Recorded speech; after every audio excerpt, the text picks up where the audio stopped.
Hello. Welcome back to another video on the LQ Talks Hoops channel, and today we're going to be talking about the NBA playoffs. My voice might be a little bit raspy. I do have COVID. Unfortunately, we move on and we try and give our predictions for the NBA playoffs. So the playoffs have already started by now. Right now I'm recording on Sunday morning, the day after the first couple games took place. And I think it's been quite good so far, and we'll get into each game soon enough as we get throughout the whole thing. So let's start with the Western Conference first, and I'll go through the entire thing, tell you who comes out of the West, and then I'll go to the East and tell you who comes out of the East, and then we'll see who wins the fight between the East and the West. So the first matchup is the first seed versus the 8th seed. So the Denver Nuggets against the Minnesota Timberwolves. So first things first, Jokic is Jokic. Since his MVP season, his very first one in 2020-2021, he has averaged 29 points, 11 rebounds and 10 assists against Rudy Gobert. There was a lot of people there was a lot of chatter going on Twitter about it's fine, the Minnesota Timberwolves will get through because Rudy Gobert can guard Jokic. No, he can't. That is known fact. Rudy Gobert cannot guard Nikola Jokic. And they also made a point about Anthony Edwards on the pick and roll.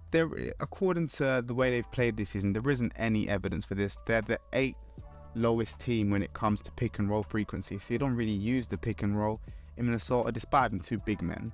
I don't know why, but don't really use the pick and roll or pick and pop in general. And I think another factor for the Minnesota Timberwolves that goes against them is they're not great at defending the three-point shot. Rudy Gobert especially is known for not being able to defend three-point shot, especially when teams go small ball. So it might be difficult for them because they have once again the 8th worst defensive field goal percentage against the three-point shot, and the Denver Nuggets are the 5th best shooting team in all of basketball, with MPJ, with KCP, with Jamal Murray as well being able to knock down three-point shots. Even Nikola Jokic is a decent three-point shooter. I think for this series, my X factor is going to be Michael Porter Jr. He's an incredibly efficient shooter, but can he transfer an upper level now that he's reached the NBA playoffs? The second series out in the West is the Grizzlies versus the Los Angeles Lakers. See, the Lakers do tend to play quite well against fast teams in the league. They've played quite well against the Spurs this season. They played quite well against the Warriors. They played decent against the Grizzlies this season. So they do tend to play quite well against these fast teams with high pace. But I think it's just a matchup difficulty in this. I just really like the matchup quality that the Memphis Grizzlies have against the Los Angeles Lakers. In recent memory, while they've had Ja, in the matchups between the Lakers and the Memphis Grizzlies, I can only think of the 1-point game they had where the Lakers won. Other than that, I'm pretty sure the Lakers have lost every single game. But that shows it's either been close or the Grizzlies have won where they've had Ja Morant in their team. I think it might be a little bit harder for them with the loss of Steven Adams, so Jaren Jackson Jr. is going to have to guard Anthony Davis, meaning Dylan Brooks, a slightly undersized player, is going to be guarding LeBron James, a slightly oversized wing, so it's a bit more difficult. But I just don't see anyone being able to guard Ja Morant. The best guard defender on the Lakers is probably Austin Reeves, but I don't think that Austin Reeves is going to be able to guard Ja Morant, and I don't think LeBron James is able to guard Ja Morant. And as I've always said, Memphis Grizzlies will be amazing if Jaren Jackson Jr. puts the ball up. So if Jaren Jackson Jr. puts up shots, I think the Memphis Grizzlies can come out and win this series in 7 games. So my X factor is Jaren Jackson Jr. Oh, and I forgot to say, I do think the Denver Nuggets will get rid of the Timberwolves in 5 games. I don't see them putting up too much of a struggle. Now the third matchup in the West is the Golden State Warriors, the reigning champions in the West, against the Sacramento Kings. We had the first game in this series yesterday, and we saw the Sacramento Kings put up a fight and bring it back, pull it back. Really close game when it came down to it, but we saw the Kings make a comeback and eventually win, proving that the Warriors really are terrible on the road. The Kings have the best offense in the league, close to being the best offense in NBA history when it comes to offensive rating, of course, but the Warriors have the 3rd best defense in the league, so it could help them in that sense, but they haven't been a good road team. I feel like the Kings can pull a few games, but I just think that that playoff experience and the nous and the knowledge that the Golden State Warriors have will pull them into winning that series in totality. And I feel like with Andrew Wiggins coming off the bench in the first game and playing really, really well, I feel like if he was to start the next game, bringing his defense and his capability to knock down shots as well, he could prove to be the most important player on the court. I feel like the Kings going to need to rely on Malik Monk and his improved. We've seen a great improvement in his playmaking ability off the bench, and we saw Malik Monk's playmaking abilities yesterday as well coming off that bench. And I think for that reason, Jordan Poole is going to be the X factor for this series. We're going to need good production off the bench against the Malik Monk. And you know, the other role players are going to be against the role players of the Golden State Warriors. The Keegan Murray is coming up against the Andrew Wigginses, you know, that kind of thing. The Trey Lyles against the other players. You know, Klay Thompson is going to have to put good performance against the Kings for them to come out with a win in this series. But even so, I do think the Warriors will come out with a win in 6 games. Now it's the Phoenix versus the Clippers. With Paul George out, I think it's going to be quite routine for the Phoenix Suns. I think they have everything, the Phoenix Suns, from experience to defense to offense. I think it's just inevitability, the Phoenix Suns beating the Clippers. Even if the Clippers take away game 1, the Phoenix Suns should still have this in the bag. I think the Clippers do have some exciting pieces though. I feel like Russell Westbrook does play exceedingly well against Kevin Durant. You know, he's averaging nearly a triple-double, a 28-point triple-double against Kevin Durant ever since KD left the Oklahoma City Thunder. I feel like Terrence Mann could put up good defense against the opposing wings, you know, Devin Booker. But I do think in this case, usually I try not to give a good player an X factor, but I think Devin Booker is the X factor for this series, especially for the Suns, who need to put up buckets, because we know Kawhi will be locking down or trying to lock down Kevin Durant. So he's going to need to push past that Terrence Mann or Russ Westbrook, whoever really is guarding him. But if we're talking about role player X factor, probably Josh Okogie, trying to get those boards. You know, you need as much boards as possible, because we know that despite DeAndre Ayton's ability to get boards, sometimes it's a bit soft. I mean, Zubac is definitely not soft. Okay, so now we've done the first round. I'm not going to go through in much detail. The rest of the series is going through to the finals, but I'll tell you who I think wins and how many games. So next we would probably have the Nuggets versus the Suns. This is hard. I'm supporting the Nuggets, you know, because my team, every time I look back there, I'm filled with so much disappointment. Just stupid little team. But I'm supporting the Nuggets, and I really want them to go through. But the Suns, you know, I was going to say the Suns, but I'm gonna go with the Nuggets. Last time Nikola Jokic faced up against DeAndre Ayton, we saw him drop a 40-point triple-double on his head top. So I don't see any reason why it will change with the addition of Kevin Durant. I mean, it'll still be DeAndre Ayton trying to guard Nikola Jokic. Won't change any defensive schemes at all. So I think the Nuggets defense is just a little bit better than the Suns defense as a team, not individually, but as a team. The Nuggets defense, I just feel like it's just a little bit above that of the Phoenix Suns, and so I will go with the Nuggets in 6 or 7 games. Give me 7 games, the Nuggets. Next would be the Warriors versus the Grizzlies. Just like last year, except last year, obviously, the Warriors won and went through to win their championship. This one's difficult as well. You know what? I think it's finally time. I think it's finally time the Grizzlies youth push past one of the great teams. And I think it's finally time the dynasty is put to rest.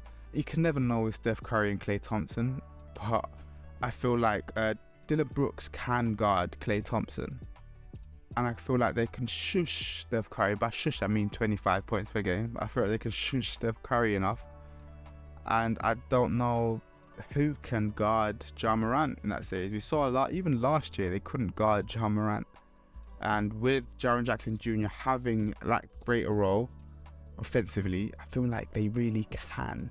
You know, an X factor for the entire Grizzlies for me. Next for the entire Grizzlies. Don't let Dillon Brooks shoot 40 shots per game. It's getting tiresome. I know Ja Morant was out, so he was able to put up as many shots as possible. He's not a volume scorer.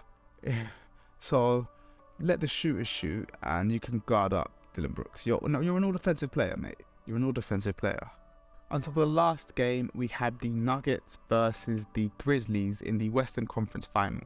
It's a tough series for the Nuggets. I feel like Jaren Jackson Jr. can slow down Jokic, but I don't know if his ability without, the switch. There's no switch when it comes to Nuggets, I feel like Jaren Jackson Jr. is great on the pick and roll defense, but when it's one-on-one defense on the perimeter, him versus Jokic, playmaking above the rim, I feel like it's difficult. It's going to be difficult for JJJ. I feel like if they had Steven Adams, especially, it would have helped exceedingly, but they don't have Steven Adams for the rest of the postseason. And obviously Desmond Bane coming off an injury. I'm not sure. I'm gonna give it to Nuggets. I'm gonna give it to Nuggets in 7 games again. Give me the Nuggets. This is not bias. Give me the Nuggets. Now for the Eastern Conference. The first series is the Heat versus the Milwaukee Bucks. The Heat, obviously watched them play against the Bulls and watched them play against the Hawks. I watched this matchup in 2021 and it was the first game. I watched the first game. I remember sitting in my living room on the sofa watching the first game, and it was one of the worst playoff games I'd ever seen in my life. I hated every single it almost put me off basketball, to be honest. That's my entire analysis for this. Bucks in 5. Jimmy Butler might sneak a game, so give me 5. For that one, the X Factor is Tyler Hero. Let's make it a lose. Let's give X Factor to a loser. Miami Heat aren't a good scoring team, so they need Tyler Hero to put up buckets. Tyler Hero, X Factor. Celtics v the Hawks. We obviously saw the first game yesterday, and the Celtics were amazing in the first half, putting up 70 odd points, and they were dreadful in the second half. I think they put up like 30 or 40 something points in the second half, and it was bad. Even so, the Hawks still couldn't put up a comeback in the second half, so that tells you quite a bit about how bad the Hawks are. I'm tired of this my turn your turn offense on the Atlanta Hawks. I think Trae Young needs to learn to play off ball. I'm sorry. DeJounte Murray can play pretty okay off ball, but Trae Young can't. DeJounte Murray needs to get his sometime, So I need Trae Young to play better off ball, and it's just, he's a revolving door. You can walk straight through him defensively. So although I do like the Hawks rebounding, I saw Sadiq Bey pulling off some amazing offensive rebounds yesterday. It's quite interesting, to be honest. But even so, Celtics in 4 actually. The performance from the Hawks yesterday told me, yeah, Celtics in 4. And my X factor for this series is Derek White. I think he's had a better defensive season than Marcus Smart, and I feel like the defense is going to have to be there to be able to stop Trae Young getting hot. So Derek White. Another game we saw yesterday, the Sixers versus the Nets. This match yesterday proved to me that it's not just all Joel Embiid. James Harden got his, and I really quite enjoyed it. James Harden's ability to shoot is still there. I didn't know if it was still to the same level as it was, but it is still there. I was quite perplexed. I know Jock Vaughn's an NBA coach, I'm not, but I don't know why you'd play a 2-3 zone against a team with great shooters like D'Anthony Melton, George Niang. Even Joel Embiid can shoot the ball. So a 2-3 zone, they're asking people to shoot when they can shoot. I'd play a 3-2 zone because you're going to let Embiid get his down low, and that's all right. Let him get his buckets. Let him tussle with Nicholas Claxton. If you want, give him Sharp as well. They were on Sharp. But if you can stop players like Harden and Yang shooting, then you'll have a better chance of winning. I was really impressed, obviously, Mikal Bridges. He's an amazingly efficient scorer, and I think he might steal a game or even 2 games. So I'm going to say the Sixers will win in 6. You see what I did there? But give me the X factor of George Niang, to knock down 3-point shots. He's probably their best 3-point shooter in the team right now, or even Tyrese Maxey. But I'll say George Niang. His ability to knock down shots will be important. Usually, it'll probably be PJ Tucker as the X factor, but George Niang, shout out my guy. Cleveland Cavaliers versus the New York Knicks. This game yesterday was amazing, and it's incredibly hard to call who I think will win this series. It's a really close game last night. It was back and forth, back and forth, back and forth. I think it's going to be that kind of series, really. I feel like it's going to be. I feel like Donovan Mitchell is the type to turn up when he goes home in MSG, in the Garden, the greatest show. He will show up. It's tough. Both teams have big bodies. The Knicks have a really good defensive backcourt. Cavaliers have a pretty good defensive front court. Give me, I say, when in doubt, go with the youth. Whoa.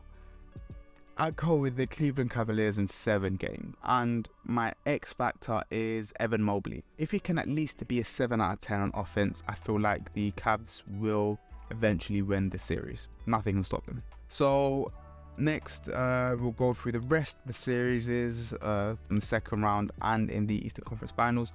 So first, I think the Bucks will probably beat the Cavs in 6 games. I think the full team defense of the Bucks will just be better than the Cavs, the individual defense of the Cavs. I feel like Donovan Mitchell will probably go off. He's an amazing playoff performer, but I think the Bucks will just overwhelm them.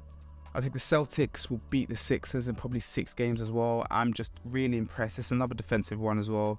I feel like every single player in the starting 5 of the Celtics is a plus defender, even down to Al Horford probably being the worst defender in the starting 5. And he's still a pretty decent defender. Al Horford, Jason Tatum, Jaylen Brown, Derek White and Marcus Smart, all pretty good defenders. Now that leaves us with the Eastern Conference Final of the Bucks versus the Celtics, which is another tough one.